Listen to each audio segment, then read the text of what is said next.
It has been way too long, but we are back. Welcome to another episode of League One on the Rocks. My name is Rich. You can find me on Twitter and Blue Sky at I'm Rich, but I'm not. Joined as always by Brian, the man, the myth, the legend himself, the go fast, don't die man over there. You can find him on Twitter at Mediocre Ace. How you doing? I'm doing good. As you guys can kind of tell, I'm in a new studio space and everything. So uh, I'll have to listen to this back and see. I think even through my headphones, I can hear a little bit of an echo. So I think I just need to get more stuff in here to kind of block some of that. But feeling good. It's good to be back doing the show. I know we took breaks off just because it was a lot of hectic stuff going on in both of our lives. So, Yep. but it feels really good to be back and start talking some League One again. Yeah, it really does. Not only League One, but your team starts Premier League tomorrow. Tomorrow, yeah. So I'm gonna try to get off work early to go to the DMV tomorrow anyway. So maybe I just couple that with being able to watch the match as well. That would be great. Seems like a logistical, blessing for you to be able to go to the DMV and then follow it up with an even better treat of going to watch some Premier League action. Right. Can't think of a better way to spend my day. We could probably cut out the DMV and I think I would be okay with that, but pretty Yep. close, yeah. How's the new bike treating you? I still have the same one, but it's good. It's a lot better when you have your license and don't have to worry about getting pulled over when you're riding and everything. That makes life way easier. I did not mean to out you right there. I did not mean to. Nope, it's all good. I didn't make any qualms about not having a license. So now the only thing I got to worry about is my registration is up. So that's why I have to go to the DMV tomorrow. Gotcha. Well, it makes perfect sense. Still riding dirty. You just have that blasting while you're driving around town? I haven't yet, but I think tomorrow I definitely will. I think at this point it needs to be done. That's great. Has that band that you've been following been releasing any more singles too? So they released an album a while back. It was probably one during our break, or it might have been before it. But yeah, like the whole album came out, and they have a tour that's in Lincoln at the end of September.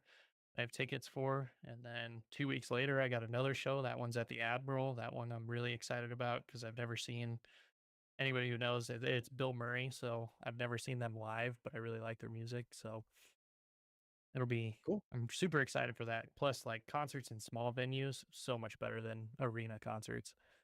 Totally agree. So Totally much agree. better. And I Yeah. haven't been to Admiral since it was still called Sokol. So Yeah. that tells you how long ago. For anybody who's not in Omaha is like, I don't know what that means. Anybody that lives in Omaha knows like it that was a long time. I think like 15, 20 years, something like that. Yeah, that's a callback for sure. Let's just put it this way. I wasn't able to drive to that concert. That was the last time I knew it Oh, was called Sokol. man. And I'm 34 it now. So yeah, it would have been like 20 years ago. Man, okay. All right then. There you go. Well, fun fact. Well, look, there's been a ton of stuff happening since we last recorded an episode. It would take us more than one episode to go over all the news and topics that we missed on during that time. So we're just going to skip past all that kind of stuff. Week 23 was insane with six result altering goals. But we're going to jump straight into week 24 with all of the previews there because there's some good matchups here. Mhm. Some are, low key interesting matchups, and some of them are just, I mean, you read off the two names and you're like, yep, that's a good matchup. Yep. So without further ado, let's get into it. We Oh, I have think we forgot one important component, Rich. oh, see that's how rusty we are. Yeah. Oh my gosh. Thank you. Brian, what are you drinking tonight? Um, I'm gonna go with some Bush Light aluminum can action. So we can get the I can't even get it the crackles, but I'm not gonna be able to get it without my shirt. So you're not gonna be able to hear it over the mic, but maybe a little bit. But yeah, aluminum cans, aluminum bottles, excuse me. Pretty good. And that's a tough can to or a tough bottle to open because Brian's got those strong construction hands. So if he can't do it with his hand, he's got to get better grip with his shirt. That's a tough bottle. I mean, yeah, to be fair, they were sitting in the cooler from Saturday's match in lukewarm water until yesterday morning, so they were sitting for a while for it to be like that. I'm actually a little bit scared to see what it tastes like. It's all I got, man. I'm still moving, so it's all I've got. Well, I am going to be polishing off a bottle of Jameson. I did just bring home a bottle of whiskey, but it we went through it very quickly. It's a bottle called Amador, uh, Oh, that's cool. Ken- Kentucky bourbon. Really, really good. Um, let's see, this is from, um, oh, that's weird. It says it's Kentucky bourbon. Oh, born in Kentucky, raised in California. So that's weird.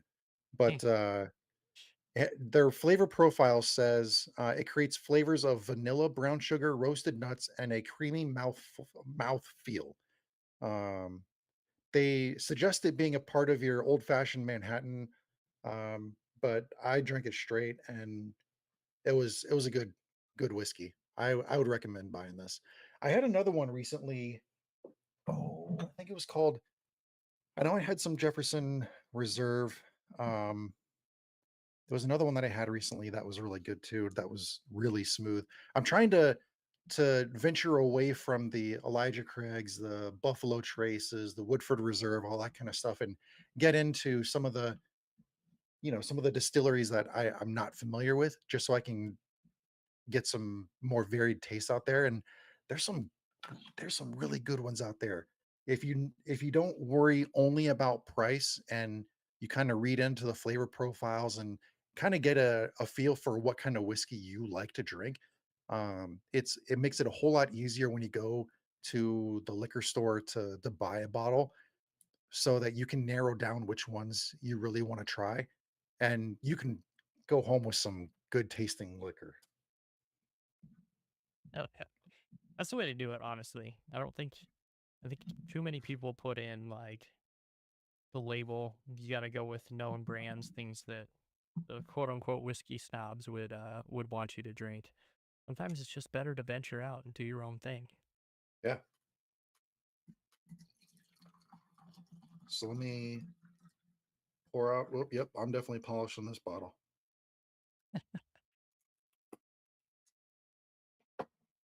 Oh, that's a deeper pour than I thought it was gonna be. Oh well.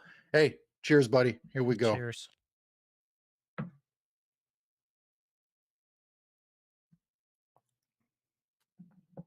All right. That familiar Jameson taste. All right, let's get into week 24. All right, so we have 7 matches this week. 5 of those 7 are regular season series finales. We have 1 match starting tomorrow. We have 5 Saturday. We have our last one on Sunday. We should have had one last night, but we had another rain out. I don't even want to call it a rain out. Another postponed match between One Knox and Richmond. Mhm. Brian, let me just ask you. So, as a Union Omaha fan, knowing that Union Omaha is traveling to One Knox, how are you feeling about the odds of that match kicking off? I don't think it kicks off. I think it's going to be another postponement. And the reason, I mean, I guess the reason I think that is when you postpone a match from yesterday and say it's going to get rescheduled, and then you reschedule it as an away match instead of a home match, that tells me that they probably aren't going to have that pitch ready to go for a whole while. Um, Unfortunately, in this league, I mean, it's third division, right? It's you're not going to have perfect pitches. You're going to have these issues crop up. Um, and I know fans of some teams listening to this are going to complain about Union Omaha's pitch and everything like that. It hasn't always been super good looking, but it's always been playable. So, um, I mean, it sucks, especially for the fans of Knoxville that, were looking forward to hosting, and now the match is in a different state. So that makes it difficult. I don't think the match on Saturday is going to happen. I don't know how you make that pitch go from unplayable on a Wednesday to playable on a Saturday. Maybe they do. Maybe they find a way. I don't see it happening. And just to give a little bit of context, total rainfalls in the Knoxville area have been upwards of 4 inches. And for a baseball stadium converting into a soccer pitch, if you're just laying down those layers of turf, dealing with 4 inches of rain or upwards of 4 inches of rain while you're trying to lay these tiles, not easy and not conducive for a healthy playing surface. And so we talked about the upcoming match with Union Omaha visiting town. Let's turn it back to last night. If you're Richmond, how are you reacting to this second postponement? I mean, looking in the grand scheme of things as a player, it's probably a letdown. I know players have rituals and are very ritualistic and stuff like that. So that's got to be tough on them. But I think as the Richmond front office, you're probably thrilled. I mean, you get an extra home game this season. It gets postponed to a different date. So maybe excuse me, is a little bit of schedule congestion that might not help the Kickers. And right now, with the run of form that they're in, they could probably use all the help that they could get. Um, but yeah, I feel like the front office is gonna be thrilled. You're gonna get gate revenue off of this. You're gonna get concessions revenue. You're gonna get merchandise revenue. I think for Richmond, it's a win, and it's a huge loss for One Ducks. For all of those same reasons, losing out on the home match, losing out on that money, but also just kind of letting down your fan base because that's one less match that you have at home to really either build something that's already we already know it's been built down there. I mean, Knoxville's supporters are spectacular, so we know they're going to show up one way or another, but it just something about it is going to rub some fans the wrong way, and rightfully so. I would be upset if this was happening to Union Omaha as well. So I can completely see it from both sides. And even thinking about the standings right now, Richmond getting another home match, they're a little bit better. Hopefully to be a little bit better, especially at home now. Um, and Knoxville sitting where they're at now, it probably doesn't hurt them too much in the standings to have to drop one match at home for one on the road. They traditionally do well. This matchup was probably going to go their way anyway. Um, for everybody listening at home that doesn't know what pick I sent, actually didn't pick Knoxville to win this one, but um, I will have to revisit it when that one comes up. But I think it's just disappointing all around to see a match taken out of Knoxville because of pitch conditions. Yeah, I didn't even post our graphic of our score predictions because once the news broke that it was being postponed again, I immediately text you like, Hmm. "What the hell?" Yeah, That kind of a I response. hadn't even seen it yet. I didn't even know what you were talking about. So I had to run over and find out real quick. Yeah. And to add even more context to what you were talking about with Richmond getting the additional home match, they're now playing twice in a matter of just a few days. They play on Wednesday and then they play Saturday, the 23rd. So the if fans want to get used to seeing one Knox in town for a week, then there you go. Um, I just now looked at the article that said that they're rescheduling the match for Wednesday, August 20th, and that it was being rescheduled at Richmond's City Stadium. Yeah, they play each other twice in the same week. I mean, logistically, it makes sense. It does, yeah. And if Union Omaha and One Knox do not kick off on Saturday, there is still some time for them to play each other again later this season.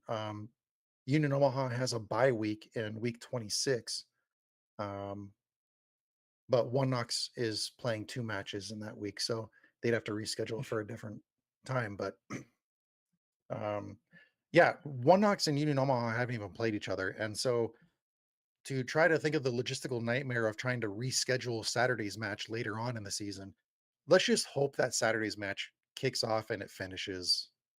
Yeah. Yeah, Yeah, I agree. I would much rather see it happen than not, for sure. yeah. All right. So on Friday night, tomorrow night, we have Charlotte versus Westchester, 7 p.m. kickoff Eastern time, 4 p.m. Pacific time, ESPN Plus. They're playing at American Legion Memorial Stadium. I know that Charlotte's been using the other facility on the outskirts of town. I don't know if it's more frequently this season, but they have been using that facility on the outskirts of town a couple times this season. I don't know if I don't I have no knowledge of um, any plans for them to move to that facility on a more permanent basis, or if there's just scheduling conflicts or whatever. But um, uh, they have been utilizing that second facility more this season, Yeah. if I recall correctly. Yeah, it seems like it at the very least. This one be a good matchup though. Problem with this matchup for both of these teams is if you look at their current runs of form, both of them not hot.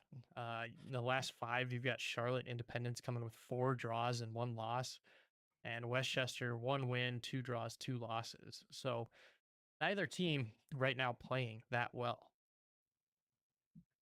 So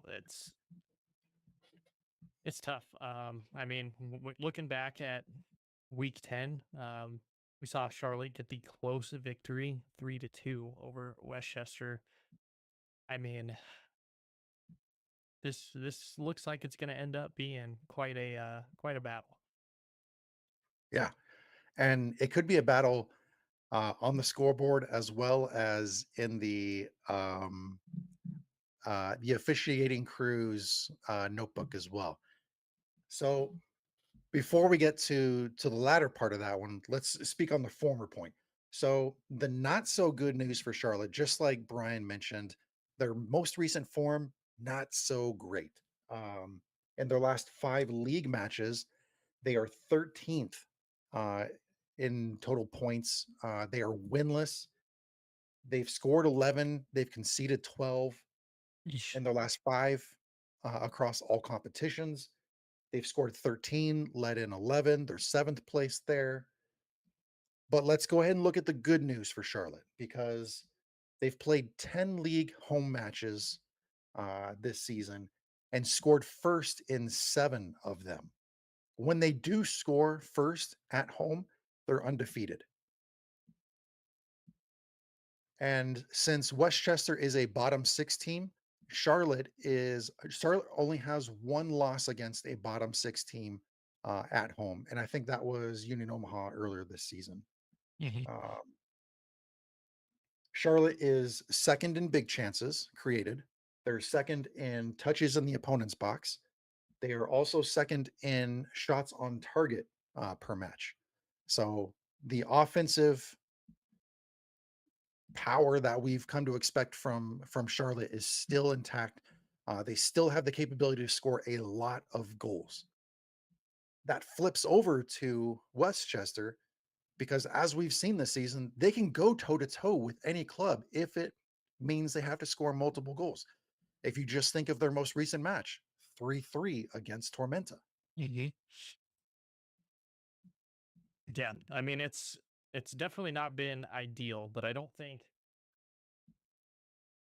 if you're Westchester in this one, you know you have the ability to play teams really well. You know you're going to be able to score. You do have the pieces there to do it.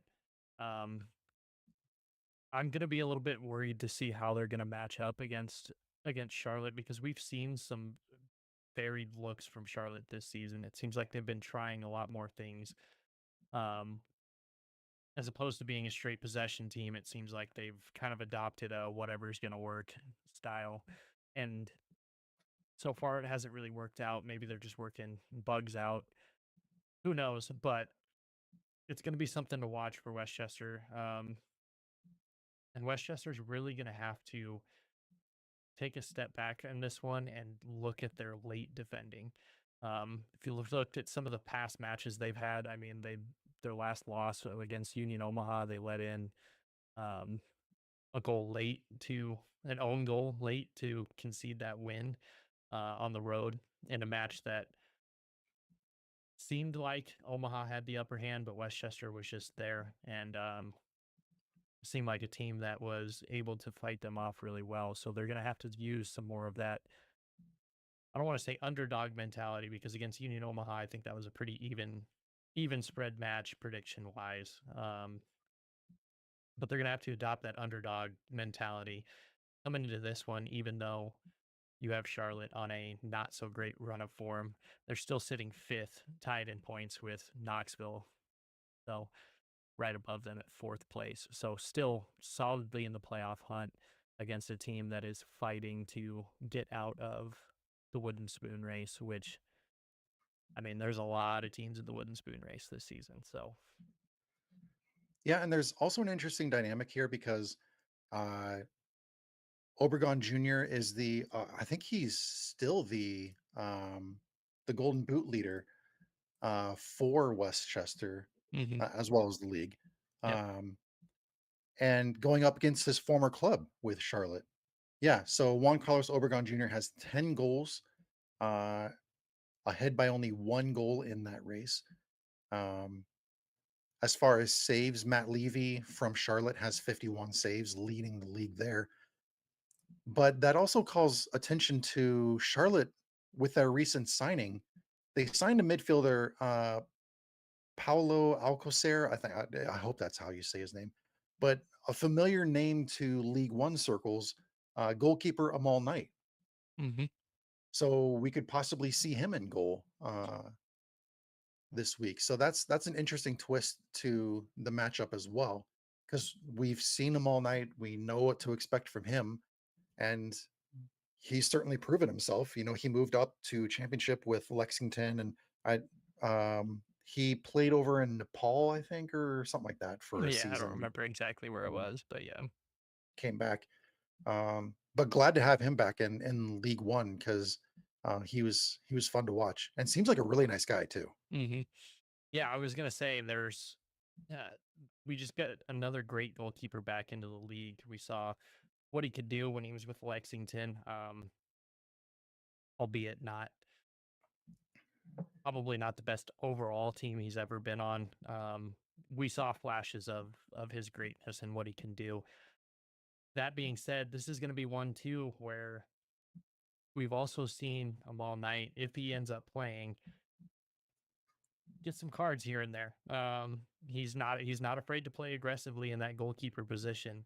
So that'll be something I'm going to be super interested in watching to see how the referees are going to play this one out, how closely they're going to want to be involved in this match. It seems like one that they definitely could have an influence in with between these two teams.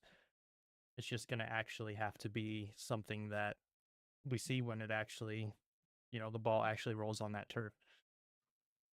And speaking of cards, that gets us to the latter point that I mentioned earlier.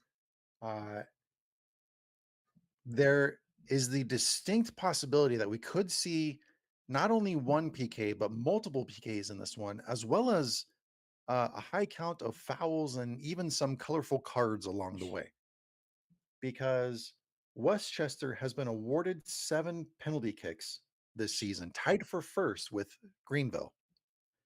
Meanwhile, Charlotte has been awarded 6 penalty kicks, second in the league. I guess that would be third if Charlotte and Greenville are tied for first, or Westchester and Greenville are tied for first. So Charlotte would be third in the league, right behind Charlotte and Greenville.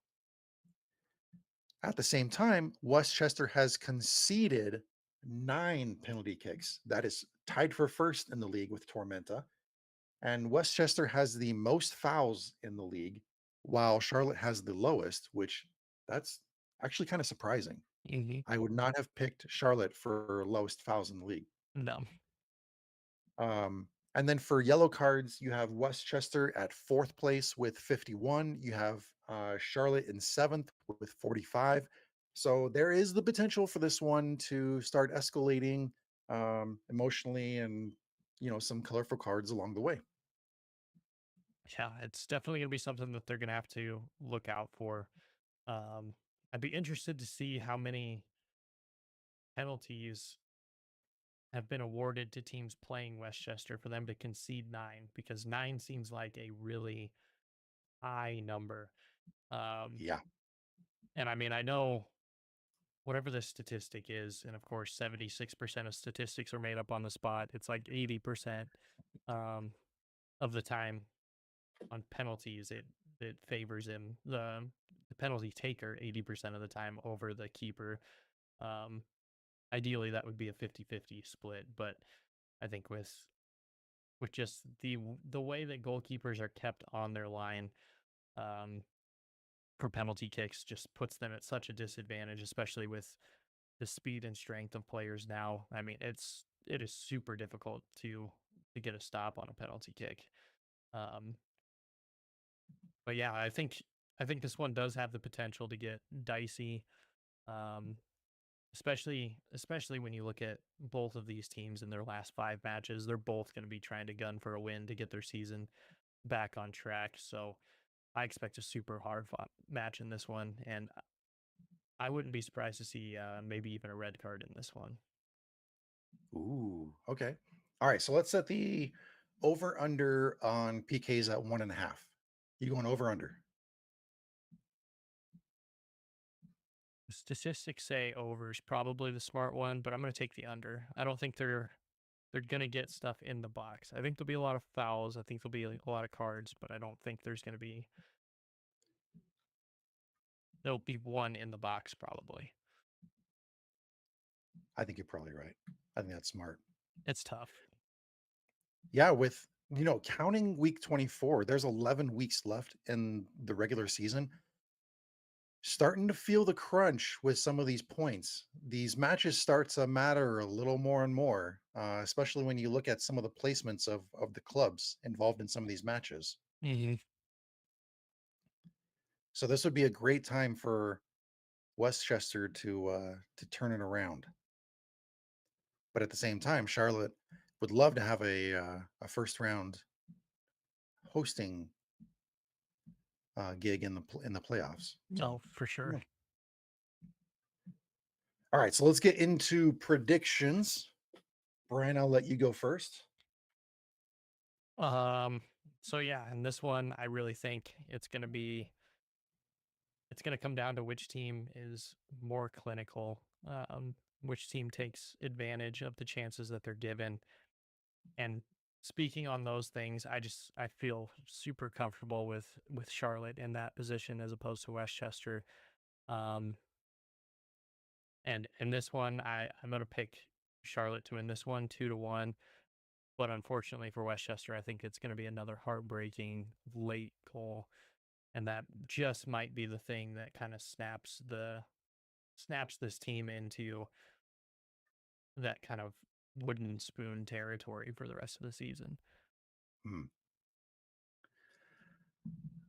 Oh man, I wanted to give Charlotte like the clean sheet, but I mean Westchester's they've only been shut out twice this entire season. I just can't imagine them not scoring. Their last shutout was against Detroit, but that was Jaeger Cup. I'm not counting that in the shutouts. So yeah, I'm gonna go Charlotte winning this one as well. And I am I'm gonna go Charlotte 3-1. I feel like that's fair, especially given the amount of firepower that Charlotte has against a team in Westchester that's given up 38 goals this season and only scored 29.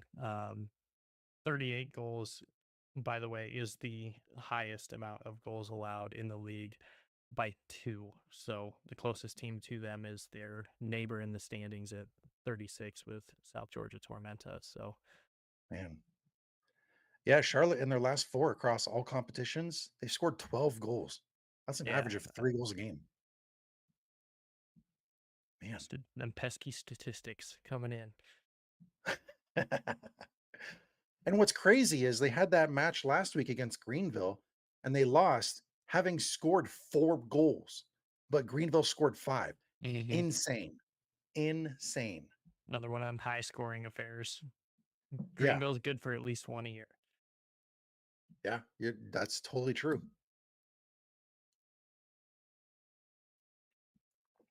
All Uh, right. Match 2, we go on to Saturday night, and the match that we were talking a little bit about earlier, One Knox hosting Union Omaha, a 7 p.m. Eastern time kickoff, 4 p.m. Pacific time, ESPN Plus. They're playing this one at Covenant Health Park.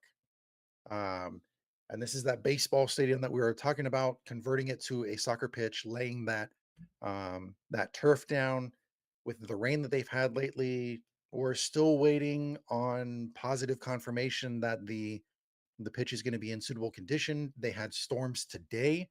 Um, Looks like things are going to be clearing up here in the Knoxville area. It sounds weird that we have to do forecasting in like our lead ups here, but they're going to have a calm wind there. But the heat index is going to be as high as 95 on Saturday. So hopefully that will help dry out some of the wetness there. Um, This is the first meeting between these two here in 2025, and only one match historically between these two clubs has been decided by more than one goal. One Knox is undefeated in the last 6 league matches, having scored 2 or more goals in 4 of those 6 matches. One Knox is also undefeated versus bottom 6 clubs at home, outscoring them 6-2 across those 4 matches. And in those 4 matches, they have 2 clean sheets. So if you look at One Knox on paper at home against a bottom 6 club like Union Omaha, things are looking good. yeah. Yeah. I mean, this is also pending the match actually kicking off. I mean, if you kind of look at these two teams, their last five, Knoxville 2 wins, 3 draws. Union Omaha sitting on 2 wins, a draw, 2 losses. This really feels like a point in the season where it's a make or break time for Union Omaha. These last 2 matches for them have been good turnarounds. Coming back to beat Westchester at home. Not always great that you have to come back and beat the bottom team in the league, but a win and 3 points at home is a win. Um, and then you turn around and look at their performance against the Chattanooga Red Wolves on Saturday. At the time, the number one team in the league, getting a draw with a late equalizer in that one kind of shows the team with Omaha, the team coming together and kind of maybe figuring out the system that is being put in front of them with their interim head coach. So it's going to be a big make or break game, I think, for Union Omaha. Again, it's something that Union Omaha, the team itself, has said multiple times. Fans, pundits, everything have said Omaha really kind of dominates a lot of the statistics going into these matches that haven't gone their way or haven't been ideal for them. And that was the case against Chattanooga. So that's something that Omaha fans can really really kind of put their hat on. I mean, Omaha, I think on Saturday had 76% of the possession against Chattanooga, a team that traditionally won't let that happen. They'll try to keep it way closer to that 50-50, that 50-50 split. But this is a new animal. I mean, we know looking at it, Chattanooga, still a great defensive team, only allowing 19 goals this season, but they're going up against a team in One Knox that is allowing the least amount of goals in at 16 this season.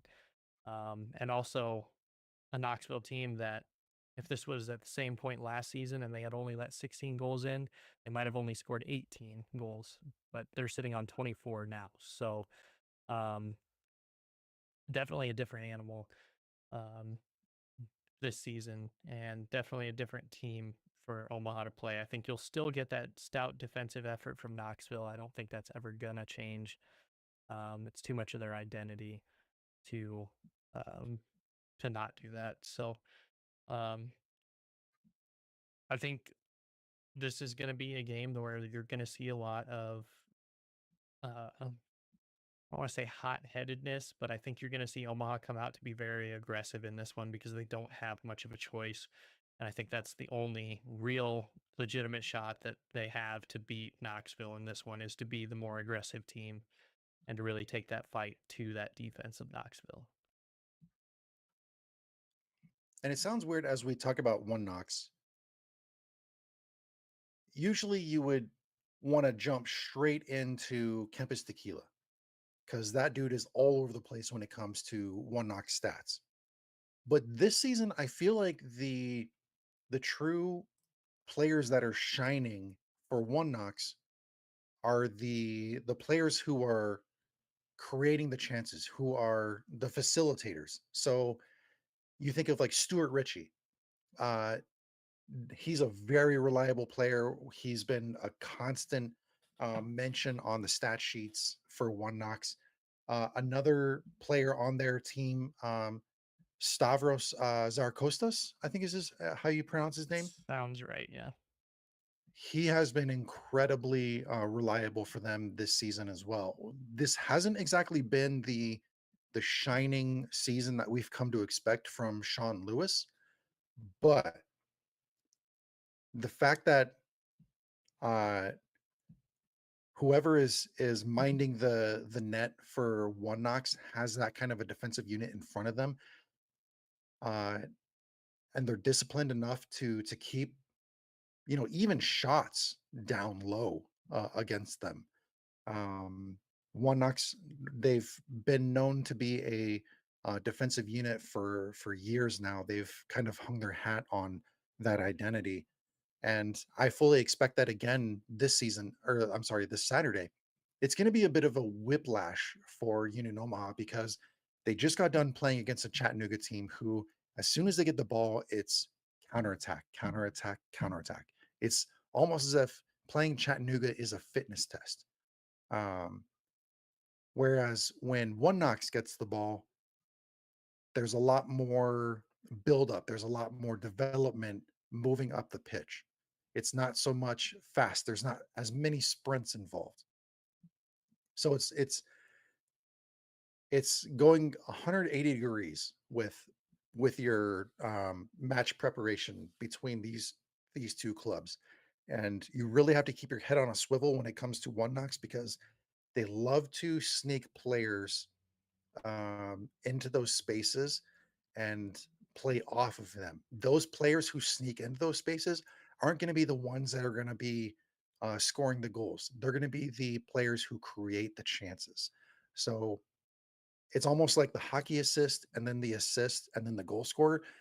Those three components right there are going to be such a pivotal um, uh, role to keep an eye on as they move up the pitch. And Union Omaha's defense is going to really have to pay attention to all of those runners and can communicate the entire night. Hmm. Yeah, I agree. I mean, I know you can't do predictions, but this goes right into kind of what I was going to talk about in my predictions. we see a revitalized, retooled offense from Knoxville. Um, and we see a Union Omaha backline and even in the goalkeeping position that has not played up to their traditional standards um, when it comes to defending and goalkeeping. They just haven't been good for the most part. So a retooled offense in Knoxville that can score some goals against a Union Omaha defense, which is their, I would say, their biggest weakness right now, being that defense. So in this one, if this one gets played, I do think one Knox wins this one, and I don't think it's going to be particularly close. I think Knoxville takes this one handily, 3-1. Okay. As much as it pains me to say it, There's as a only Union been Omaha fan. one there's only been one other match between these two that has been a 3-1 scoreline, and that was, back in 23. So it's always been a close matchup between these two. Um, so it should be an exciting one. Hopefully, it's it's closer than 3-1. Hopefully, it happens. First of all,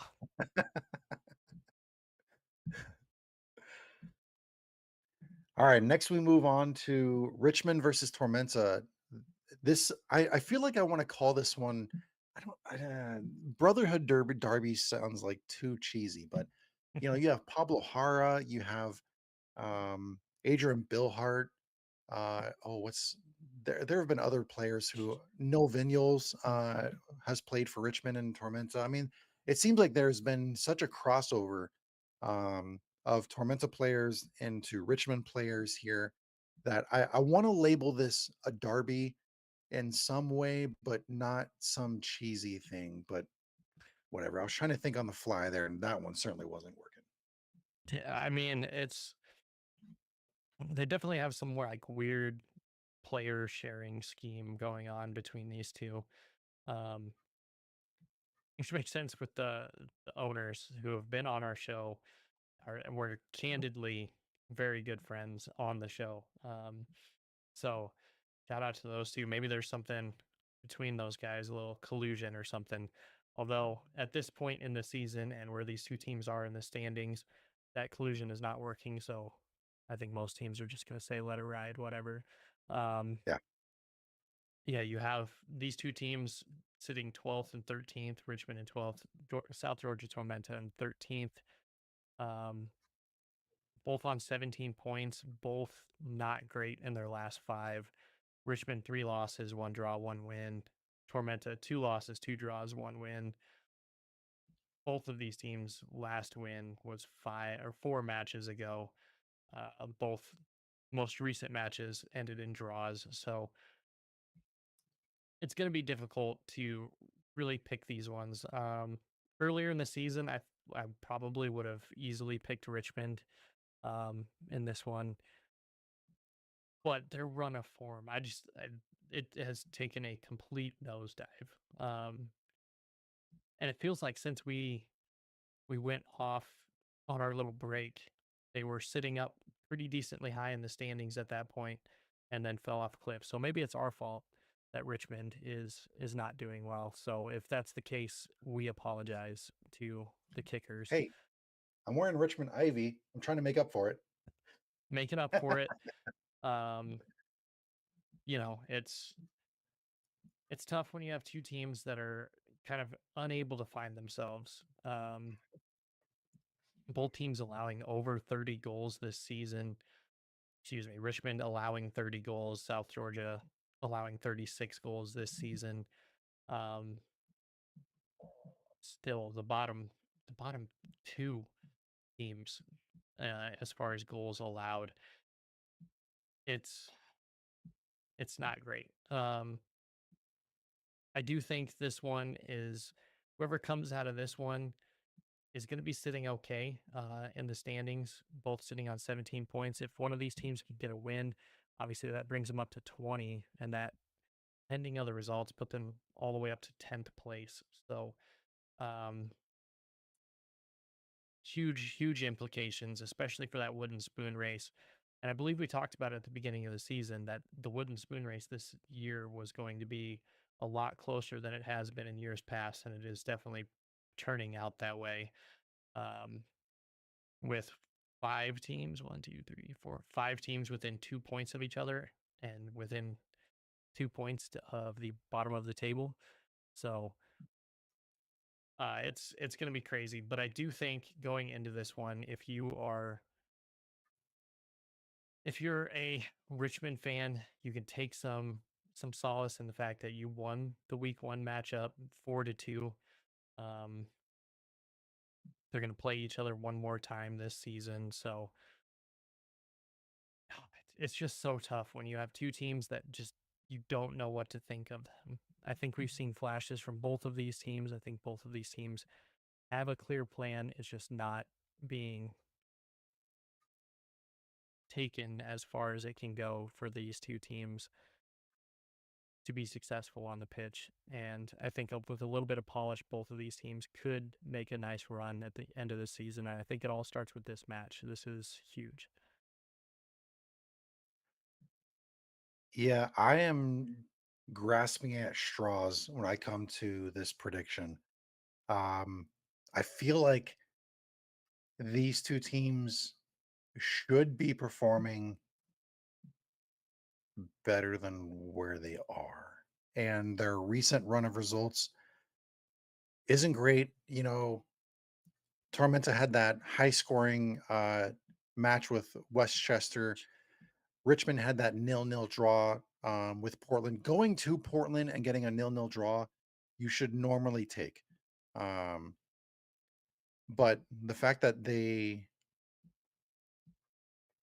had three losses before that. Um, so here's where I'm at. Let me talk you through my craziness here. Um, yeah, this is where I'm at. So Richmond has been level on the score line at halftime in 6 of their 9 home matches. So if we're looking at that in the second half, Richmond has scored 5 goals at home, and Tormenta has scored. Oh man, Tormenta scored 4 goals away. So, Of course.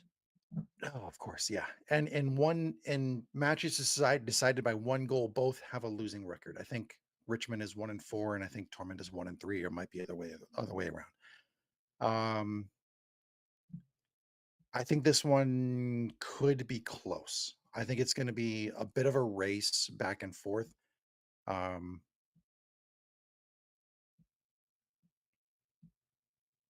man, I think are we ready to jump into predictions already? I think so. Yeah. Okay.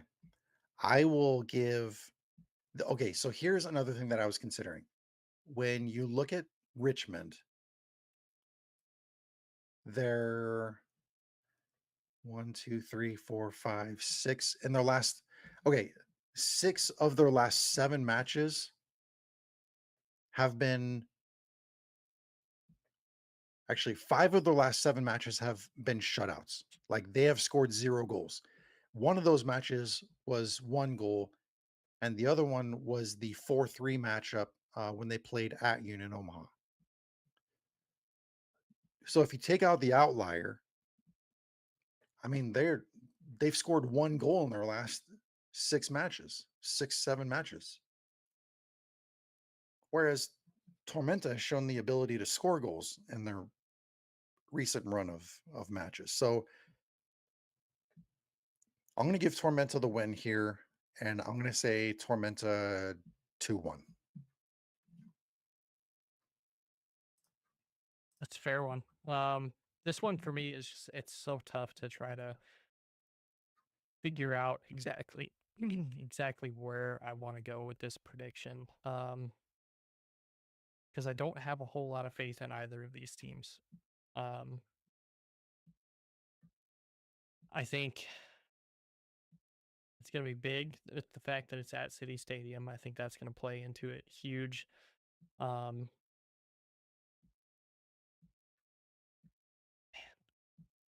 I think for me, this one, it's going to be City Stadium that decides it, and that's going to have me take Richmond in the exact reverse score line.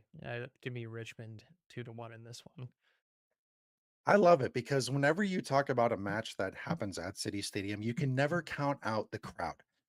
And the crowd at City Stadium is one of the special crowds in League One. And the fact that you kept them involved in your prediction, I love it.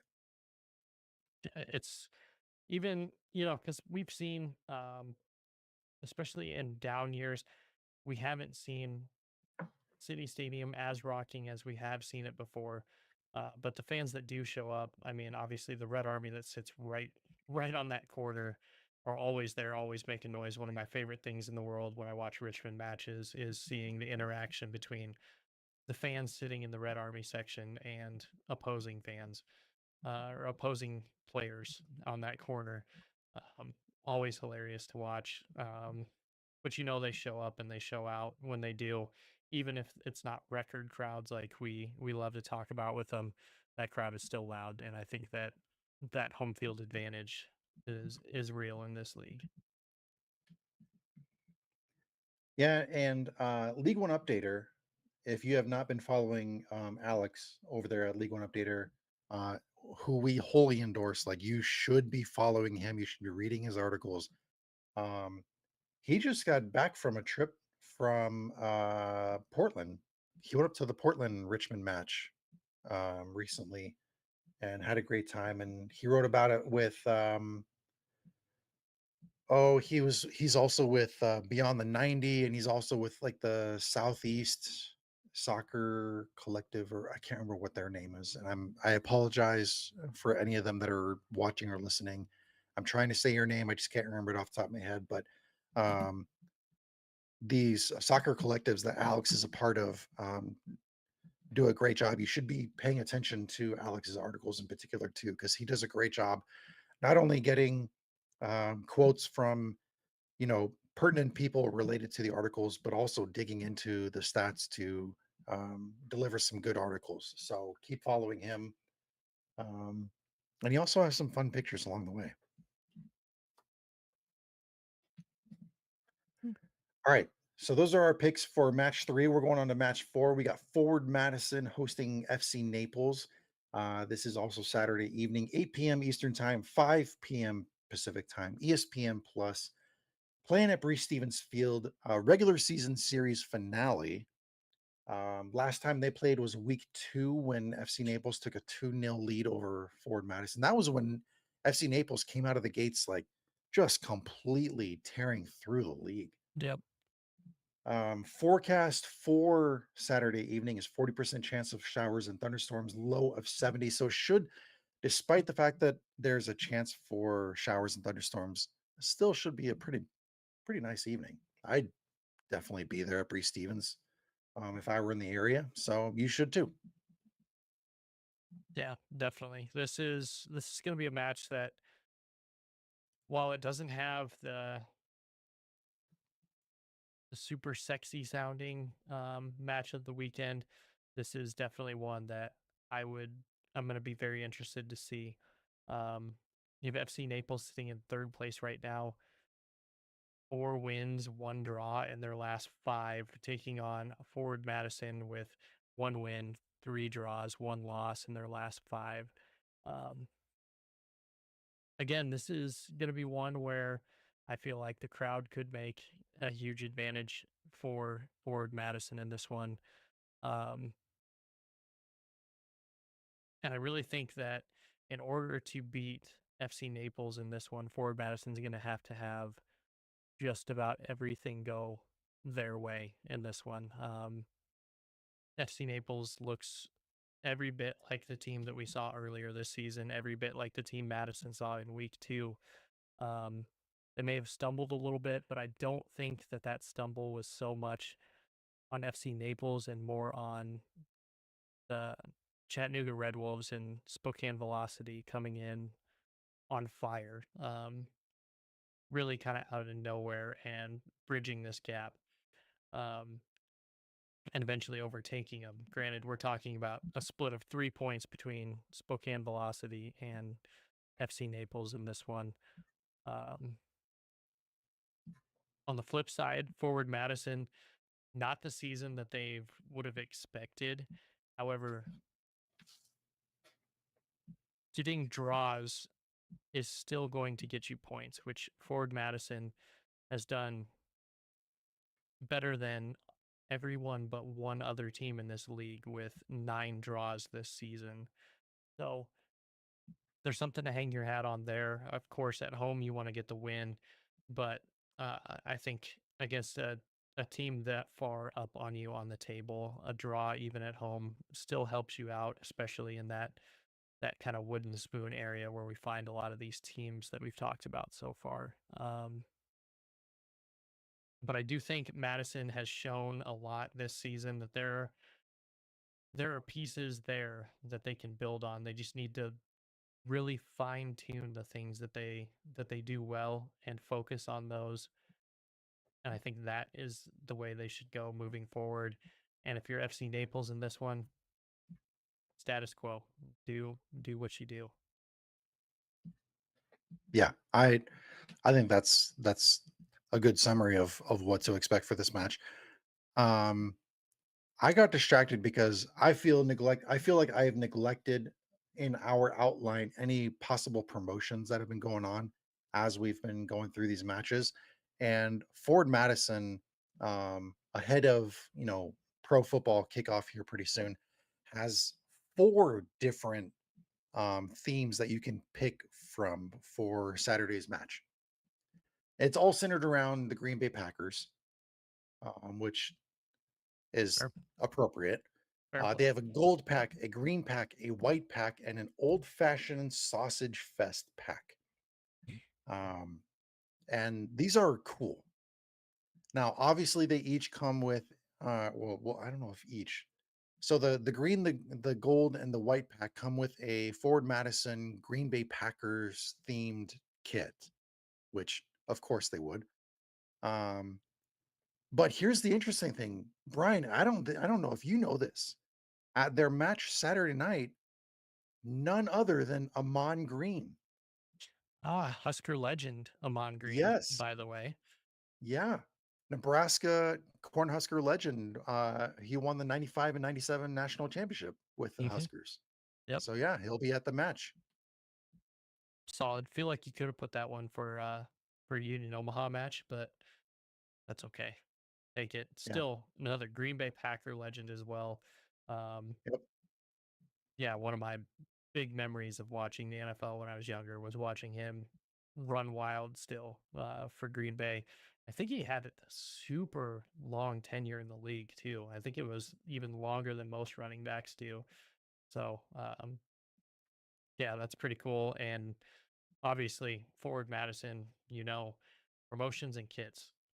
They're the best in the league at both of those. I'd venture to say the best in lower division soccer, period.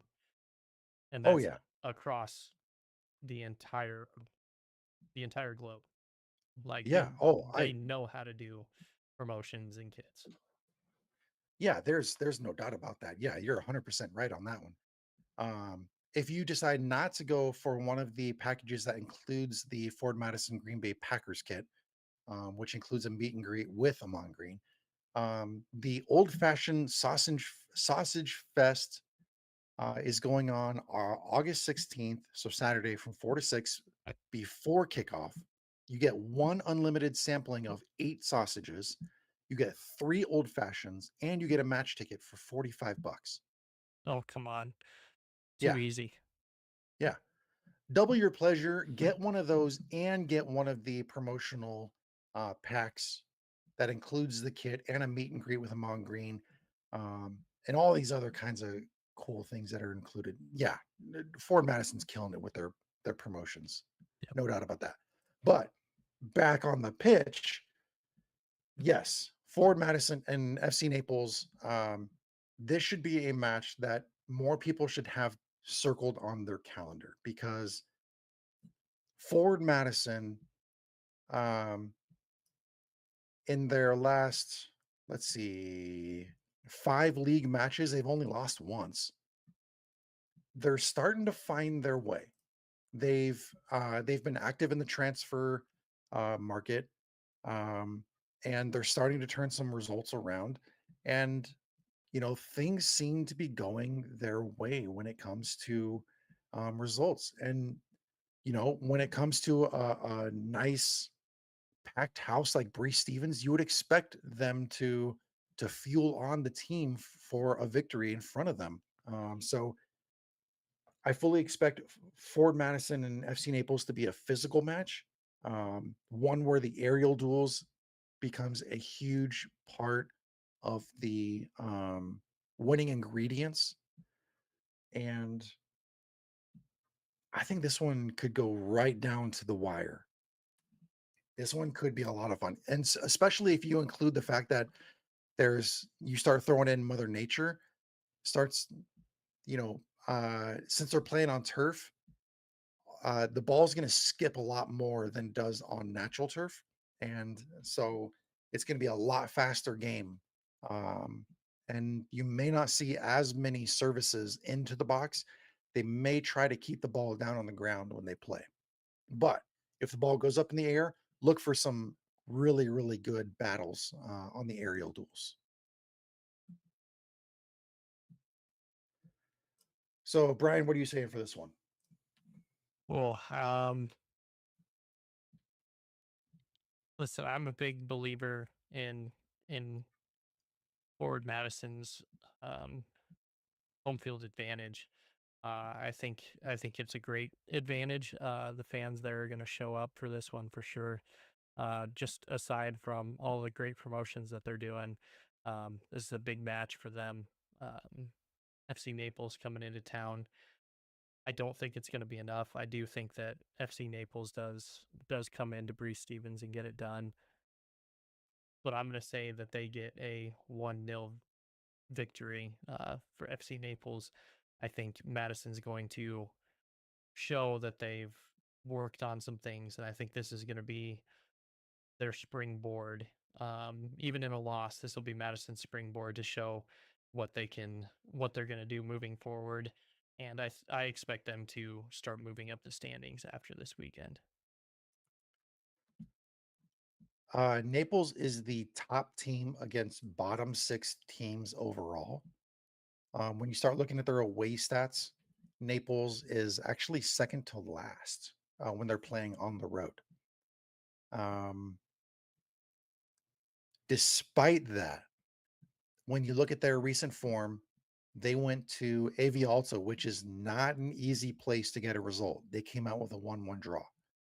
Um, Now, just a few weeks earlier than that, they played at Avialta and they lost 4-1. And just days before that, they played at Tormenta and lost 2-1. But it seems like FC Naples has taken the turn and they have 3 straight wins. They have that growing confidence. This is a perfect time for these two teams to be meeting because you have FC Naples, who has that confidence from those 3 straight wins. You have Ford Madison, who has a string of results in the league play that has them entering Saturday's match with full of confidence. That said, I still think, oh man, I want to give the upset, but I'm going to go FC Naples. Did you say 1-0? I said 1-0. Yep. Okay. I'm going to go FC Naples 2-1. The next logical step. Yeah. Yeah. I didn't want to give Ford Madison the shutout at home. Um, I wanted to give them a little more respect than that. It's fair. How many That's shutouts do they have at home, anyways? Ford Madison, they have 3 shutouts at home. So, and that is in 10 matches at home. So, yeah, they're still scoring at home. yep. So, I'll give them the benefit of the doubt. All right, so next we go into Another Saturday night match, Texoma hosting Chattanooga. This one is, man, if you're into horse racing and you're in for those like intense races, man, just think of two thoroughbreds going straight at it. You got an 8:30 p.m. kickoff Eastern time, 5:30 Pacific time, ESPN Plus, Sherman Bearcat Stadium, regular season series finale. These two faced off just a few weeks ago in week 20 with Chattanooga and Texoma tying 1-1. Forecast for that night is going to be a beautiful 76.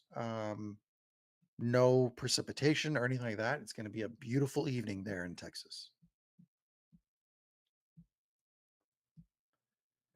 And got to tell you, um, for as well as Texoma was churning out results, just you know, a month or two ago, they seem to have returned to their early season form of results where they're struggling to find those wins as they go. On the flip side, Chattanooga is in a string of 8 straight undefeated matches undefeated across all competitions. 7 if you only look at the league. And given the late own goal against Union Omaha, they could have walked out of that one with a 2-1 win. Probably should have, yeah. So now we have two teams who are fast, they are physical, going straight up against each other. Two teams in playoff zones. You have Chattanooga, who's in the top 4. You have Texoma, who's in the middle 4. So this is a great way for both teams to try to reposition themselves in their respective zones. And so this is going to be a great match to watch. Yeah, I agree. And I agree with Alex in the chat with League One Updater saying chaos match right here. Yeah. This one here, I think all the stats point right now towards Chattanooga taking this um, pretty soundly. Um, but I jumped on the Texoma train early this season, um, and I'm going to continue to ride that storm, man. There's something about this Texoma team that they seem to find results don't when you don't typically think they're going to. They're sitting on 21 points right now, so a victory here, funnily enough, only puts them 1 point above Greenville pending results and moves them up one spot. But as we know, with how congested that middle part of this table is, that could mean anything coming in. I think Chattanooga also, with letting Union Omaha hold as much possession on them as they did, I think that's kind of exposed something, um, a weakness in their game. And I really think teams moving forward are going to look at that match and try to exploit the things that Union Omaha did well. And to me, that looks like Chattanooga in the middle seems a little bit lost when it comes to defending. I think that's an easy place for any team to any team that can hold some possession to be able to move the ball through that midfield. Excuse me, I think are going to have to move against Chattanooga's midfield, and I think they're gonna be successful with it. I think a flaw was found out, and I think Texoma might not be the team best equipped to do it, but at the same time, Chattanooga's probably reeling off a match that they feel like they didn't play their best at and still drew against this Texoma team who really needs a win in this one. I think it's going to be a team in Texoma needs a win to move up, and a Chattanooga team that's looking to keep their head, above water in about the same way they've been doing all season, sitting in second place. I really I really do think this is going to be one of those matches that you need to watch to get a feel for both of these teams. And these are both teams that score by committee. And you don't see as many assists with these teams. You see a lot more straight up just go straight at the goal type of score players here. With Chattanooga, you can't talk about Chattanooga without talking about Matt Bentley. The kind of year he's having, the man deserves respect. Give him the respect that he has earned with his play this season. I mean, um, he's currently at 6 goals. You can also talk about Pedro Hernandez, Omar Hernandez, Zahir Vasquez. With Texoma, you can talk about Luke McCormick. You can also talk about Ajmir Spengler. You know, these are two teams who, even though they work very fast together, they still find a way to score by committee. And so you can't just mark one man and hope to eliminate their entire offense. You got to work together as a defense, and make sure that you're covering all your bases. And both of these teams have plenty of bases to cover. Yeah. Yeah. And Alex in the chat coming in saying Chattanooga is now second in league goals scored and fourth best in goals conceded. Who would have seen that coming? Nobody. Yeah. Not me at all. It's definitely been a turnaround this season for them, and they look like a very good team.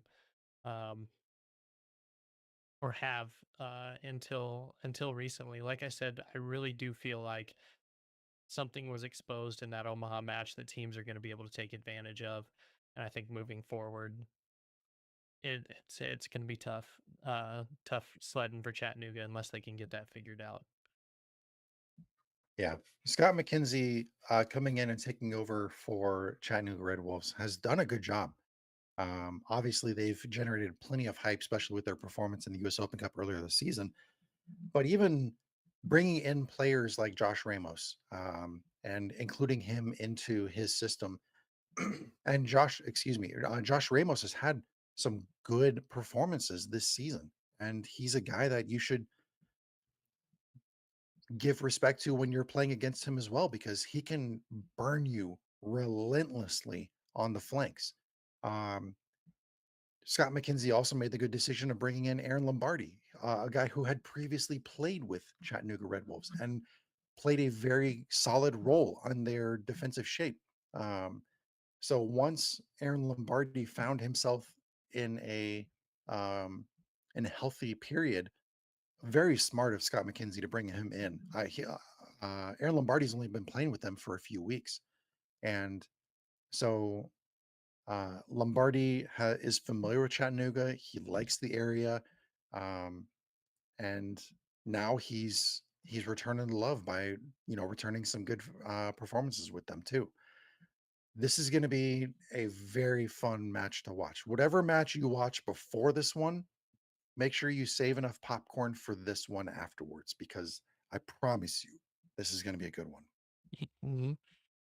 Yeah, we have Lil Kuzi coming in the chat as well, saying, "Who would have thought after losing Papa Mensa and Marsh, Chattanooga wouldn't have been that good?" Yeah, those are two very key pieces that they have replaced well. I mean, nobody can replace those players, but they have done well for themselves. That's for sure. Yeah, they really have. Yeah. All right. I don't even know what I'm doing for predictions, so I'll let you go first. Um, listen, man, I think I probably gave my prediction away early and then kind of just cemented it, but um I'm gonna keep rolling on this Texoma train, man. I really like Texoma in this one. I think Chattanooga's due for one here, and I think Texoma is the one to give it to them. I think it's gonna be close. It's definitely not gonna be a runaway victory, but I like Texoma in this one, 2-1. Oh man. Okay. I am gonna give the. I'm gonna go Chattanooga, and I feel like there's gonna be more goals scored in this one.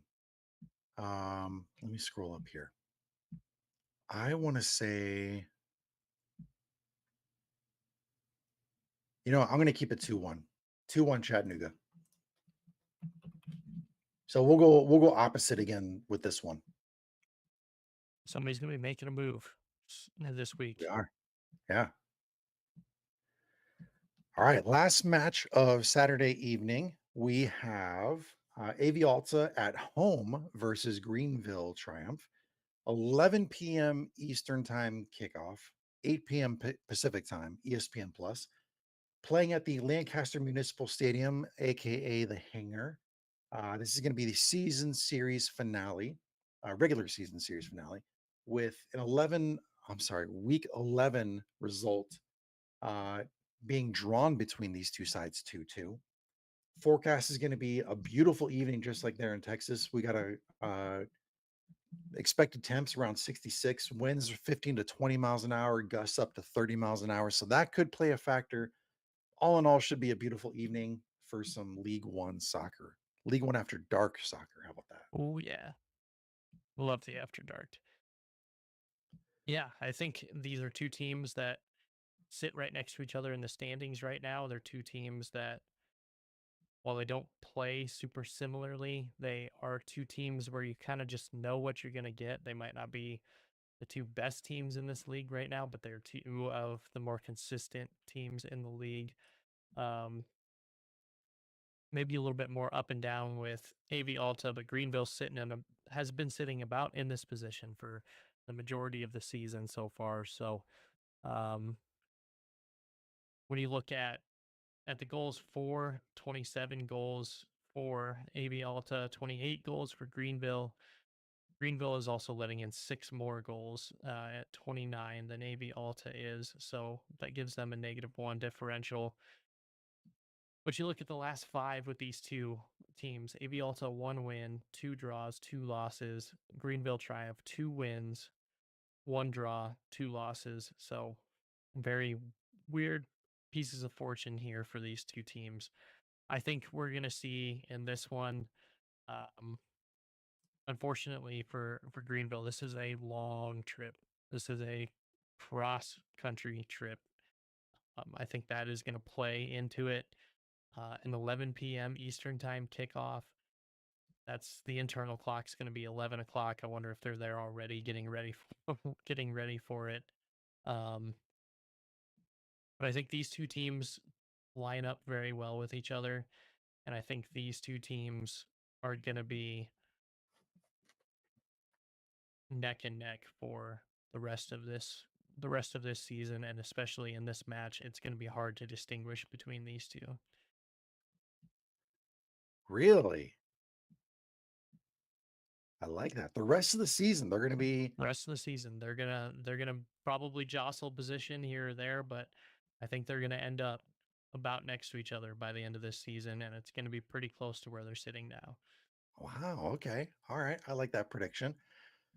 What I look at when I look at these two teams, you have an AV Alta side who is very, very good at home. Um, and to show evidence of that, if you look at their last uh, three away matches, they lost at Spokane 2-0. They drew at Madison 0-0. They lost at One Knox 3-1. If you look at their last three home matches, they drew FC Naples 1-1. They beat Union Omaha 2-1. They beat FC Naples 4-1. This is a team that plays much better at home. Whereas if you look at Greenville, this season they have not played very well on the road, except for the last few weeks. They have been turning their season around. They're on four straight results across all competitions because you include that 2-1 victory over FC Naples in the Jägermeister Cup that gave them that quarterfinal appearance here in next week against Indy 11. So you have um, Greenville with a lot of momentum going their way, and you have AV Alta who is very comfortable playing at home. And I love the matchup that this one leads to because it's confidence against comfort. And um, that's going to be great for viewership for ESPN Plus. It's going to be great for the league, especially League One After Dark. Um, there's not a single competing match that's going to be on at the same time. Even the Texoma Chattanooga match is going to be over by the time this one starts. So there's no excuse to not be watching this one as well. You could even line up your evening such that you watch 3 matches and they're all going to be good ones on Saturday night.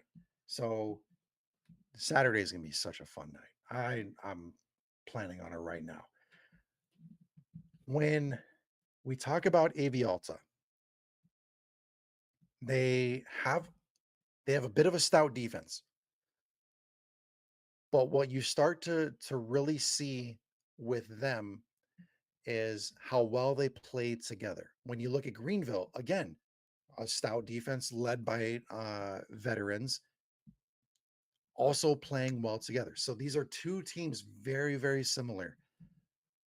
And I'm trying to find where that difference maker is going to be because, and as much as I want to say Avialta playing at home, duh, obviously, or Greenville's latest run of form, duh, there's not something that's with the other matches. It felt like there was something that was sticking out for me that was obvious for one team to be the one that I would pick in that match. This one, there are so many storylines going on with this match that it's hard to automatically lean to one team or the other, and that makes this one so much more interesting. Mhm. Yep. And Little Kuzi setting us up like perfectly with saying that Siobhan Marsh has been great for Greenville. Totally true. Um, and you can't talk about Greenville's offense without talking about Leo Castro Yep. um, and Ben Zakowski. You got to talk about those guys in that offense there. Rodrigo Robles has been on a tear for Greenville recently. Just been churning out results for them. And so this is going to be good. You have Carlos Aviles in one goal. You got Gunther Rankenberg in the other one. I mean, man, they're neighbors in the standings. This is going to be such a fun match. Yes. Yes, it is. Um, yeah, I mean, you ready for predictions? Oh, sure. As long as you go first. All right. Um, yeah, this is I mean, it's really hard to distinguish these two teams. I think both of them are going to be good. I think this is going to be a pretty high scoring match. I don't see a whole lot of defense being played in this one. But I'm really, I really have to in this one just go with the home field advantage. Alex over in the chat saying always going with AB at home. Yeah, I'm gonna have to go with AB at home as well. Week 11 they drew 2-2. I think more likely that's probably what the score is gonna be, but I like AV Alta in this one, and I like them at the score line of 3-2. Ooh, okay. Yeah, because we talked about Greenville's offense, AV Alta's offense, Eduardo Blancas, Alexis Cerritos, Jimmy Villalobos. They got some potent scorers on that side too. Very much. Um, I'm gonna I'm gonna side with AV Alta as well. I agree with Alex as well. I'm gonna go with a little bit of a tamer score line. I don't know why I keep choosing these 2 ones. I shouldn't be doing that, but I'm doing it. We've all made Yeah, that mistake before. pretty much all except for one. That's so stupid. I need to be different than that. I need to be better. But what was it just like a week or two ago? Every one of those results was 2-1. Hmm. So it can happen. You It never can. know. So yeah, I'm taking AV Alta 2-1. And then to finish out the oh man, we're right up. Man, how do we always get to 90 minutes? So We are quick. always right up against it. To finish out USL League One Week 24, we have Portland hosting Spokane. You have a 6 p.m. kickoff on Sunday evening. That's Eastern time, so 3 p.m. Pacific time. Also on ESPN Plus, Fitzpatrick Stadium, regular season finale. These two played back in week 5 with Spokane and Portland drawing 0-0. Going to be a beautiful evening, around 65, mostly clear, winds 5 to 10 miles an hour. So another beautiful evening for League One soccer. Yeah. And that's what we love to see. This is about the time of year where that starts happening, and I love to see Yeah. it. Um, Unfortunately for Portland and Spokane being up against it, it's gonna cut this one a little bit short. Um, Portland Hearts of Pine doing significantly better than they were at the beginning of the season. They look like a team that has really kind of found themselves and have really come on to be a team that is solidly fighting for a playoff position. Right now, tied with Texoma for the number 8 spot in points, behind with the win loss total. Um, Spokane Velocity, they're in a dogfight right now between FC Naples, Chattanooga, and themselves for that number 1 spot. Um, yeah, I mean, Spokane Velocity, for the first time in their club history, have reached 10 wins. So um, they've reached that milestone this season on match 18 matches, 10 wins, 5 draws, 3 losses. So congrats to them on that one. I think this is definitely going to be a match where I think Spokane is going to really come out and throw their weight around and throw their hat in the ring as one of the best teams in the league this season. And I really do think that they're going to come out swinging. And I think you're going to see a Spokane Velocity team that is determined to move the ball through their main guys, and they will not be deterred from it. Um, Flipping the script, I think you're going to see the usual suspects from Portland have another big match. I think offenses are going to shine in this one. Um, that being said, both of these two teams, pretty good defenses. 16 goals allowed for Spokane, 17 goals allowed for Portland. Um, I think that rhetoric gets kicked this weekend, though. I think these two teams are going to have an offensive fight. Yeah, it's easy to look at the stats and think, oh, Spokane's totally got this one. Because they've been on an absolute tear through the bottom 6 teams in the league. And things look a little bit differently when they're on the road. They're 2 wins, 1 loss in 3 matches. They've only scored 2 goals. They've let in 3, so there is some susceptibility there in this match. And on the flip side, to make things even more interesting, when you look at clubs playing against top 4 teams like Portland, I'm sorry, like Spokane, um, and Portland being, playing at home, Portland actually fares well against top 4 clubs. They are undefeated against top 4 clubs at home.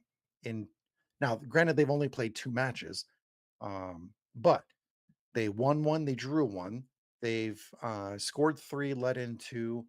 Um, so they're able to go up against these top level teams in the league at home and give them a test.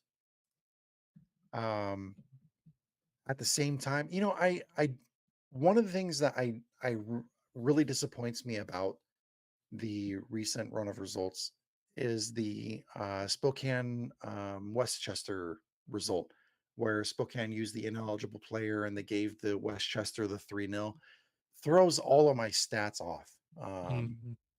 Throws all of them off. But if you look at some of Spokane's goal scorers, Anwar Pelaez, Luis Heel, he's a scorer and an assister. They got Pierre Reedy, Lucky Opera, Siobhan John Brown. There are so many players that take the pitch for Spokane that churn results for the scoreboard. And they are deep. When those initial players, the high profile team or the high profile players sub off, the players they're bringing on could easily start at another League One team. This is a deep Spokane team, and they can easily take Portland the whole 90. I expect Portland to give them a full test. Hunter Morris is going to have his hands full against Spokane when they come on Sunday, and it's going to be a true treat. You got the fans there in Fitzpatrick Stadium that are going to be cheering on Portland. It's going to be an intense atmosphere. Alex has been to a Portland match. He can tell you all about that. Yep, and he's also saying no Vinyals. Yeah, his goal against Union Omaha, I saw that one coming like a mile away. As soon as the wall was set and where um, Rashid Nuhu was standing, as soon as Neil Vinyals stepped up to kick that ball, I was like, this is a goal. It's easy. Like he can hit that one easily in the back of the net. And Oh sure yeah. enough, boom. Yeah, he did. Um,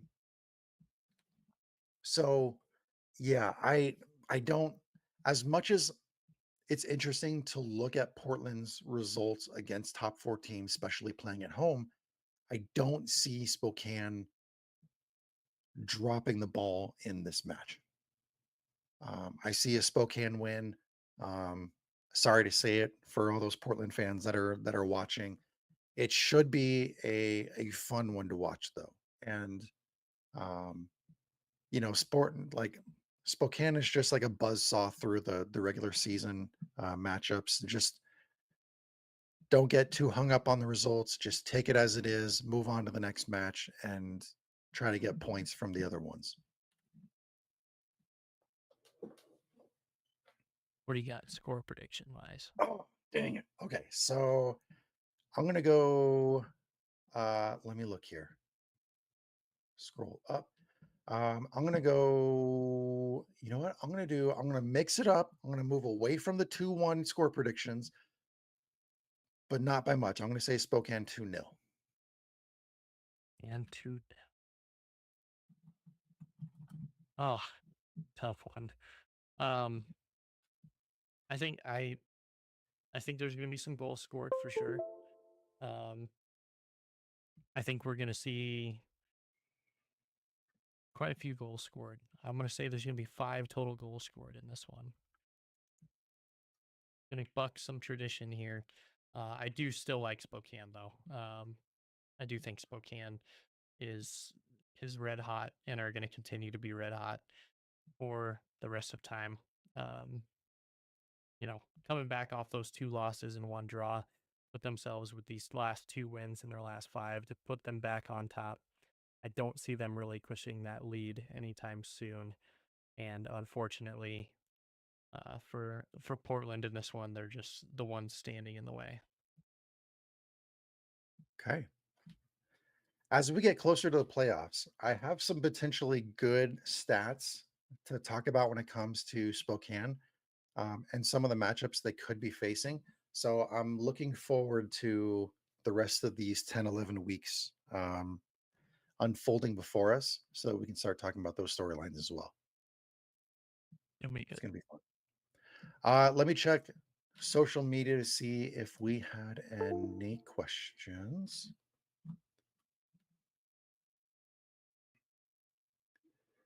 I don't recall seeing any on Twitter, but let me check. Um, Blue Sky.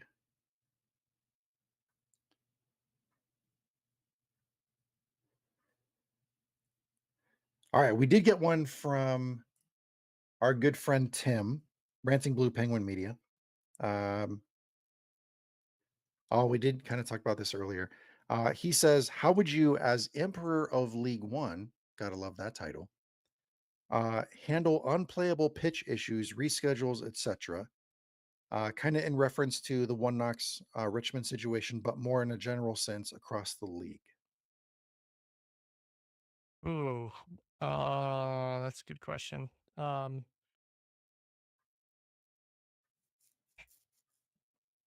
Nobody likes to see this happen, right? This isn't good for anybody. Um, but I feel like penalizing a team for as much as you want to say it's under their control to have their stadium ready for a match, we're also dealing with a very wet summer so far. We've been seeing it here in Omaha as well. So um, I think it would be too harsh to take away points. And I think the way that they gave them a chance to get it done again and they still couldn't, so then they moved the match to somewhere where they knew they were going to get one in.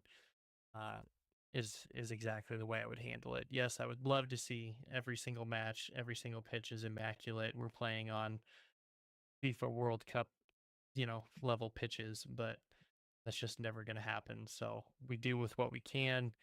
You give them an opportunity to do it. I would say after two opportunities to do it, like Knoxville has had, um, if it doesn't get done, then you move it to the other team. Let them have a shot at it, and that's just how it goes. That's fair. That's actually practical. I like it. Um, it's still early in the hurricane season. Right now, we have Hurricane Aaron sitting in the Caribbean, making way toward the East Coast, toward the Florida coast as we speak. So there's still plenty of opportunities for more matches there in the Southeast to be disrupted by, inclement weather.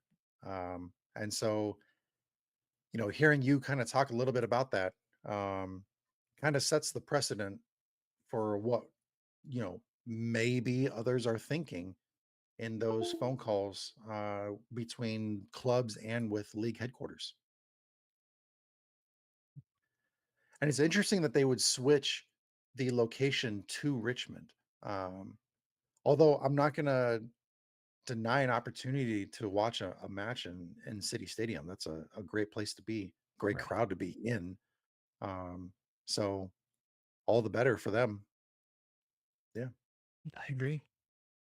Yeah. Well, looks like that was the only question that we had on social media between Twitter and Blue Sky. So if you have any questions in the live chat, feel free to throw them there. Otherwise, we'll start wrapping up here pretty soon. Yeah, it's Had been to good. shake off the dust a little bit, but Yeah, it's we're, been good to we're be still back we're still for here. sure. We'll get back into the swing of things. Definitely not used to the time frame again. Got to get used to the staying up later than usual. But we'll Yeah. get there. No worries. We've got League One soccer coming down towards the crunch time. I think once the matches really hit crunch time, it's going to be super easy, and we're just going to want to talk about it for 4 hours. Yeah, exactly. Speaking of Yeah, which, like those how did we those do that old at the shows. beginning, man? Like 4 hour shows, not getting paid, right? So like Yeah, it's easy to it's not easy to fill time like 4 hours when you're getting paid to do it. It's really not easy to fill 4 hours when you were not getting paid for it. But like it never felt like it at the beginning either. And now it's like, oh, we probably went way too in depth with every single match. Every single match was like a 40-minute breakdown. yeah, yeah, yeah. And we're still whittling our way down.